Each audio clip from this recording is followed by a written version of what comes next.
আজ সকাল থেকে মনটা যতটাই খুশি ছিল কিন্তু আবার ততটাই খারাপও ছিল।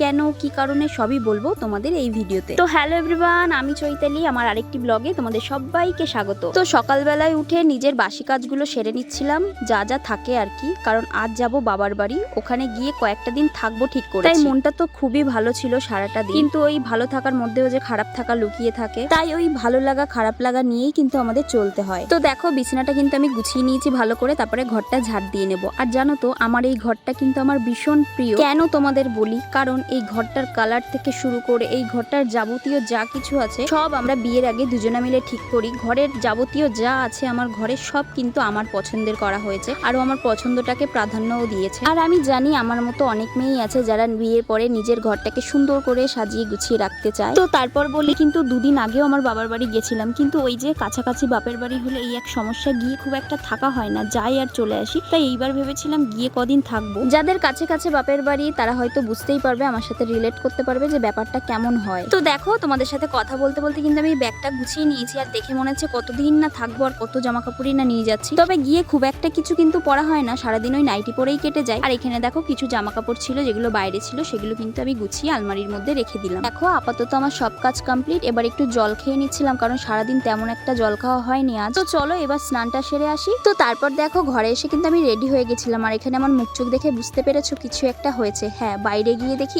এই অবস্থা। মানে ভাবো বাবার বাড়ি যাওয়ার সময় যদি এরকম কিছু দেখা হয়, মানে রেডি হয়ে গেছি বেরোবো, তখন যদি এই অবস্থা হয় কেমনটা লাগে। ও মুখটা তো ভীষণ খারাপ হয়ে গেছিল। তারপর কি করব, ঘরে এসে কিন্তু ফোনটা ঘাটছিলাম শুয়ে শুয়ে। বৃষ্টিটা বেশিক্ষণ হয়নি যদিও, এখন তো ওই হচ্ছে এই বৃষ্টি, তো এই রোদ্দুর। দেখো আমি কিন্তু এখন বেরিয়ে যাব, যাওয়ার আগে না আমি ঘরটাকে ভালো করে দেখে নিই, কারণ বাবার বাড়ি যাওয়ার পর এই ঘরটাকে আমি খুব মিস করি। আমরা কিন্তু এই যে বেরিয়ে পড়েছি, আর এই সময়টায় না আমার খুব মন খারাপ লাগে, কারণ আমি আমার শ্বশুর বাড়িটাকে যেভাবে একা ফেলে যাচ্ছি। হয়তো আমি বাপের বাড়ি যাচ্ছি, কিন্তু আমার তবুও শ্বশুর বাড়ির জন্য মন খারাপ লাগে।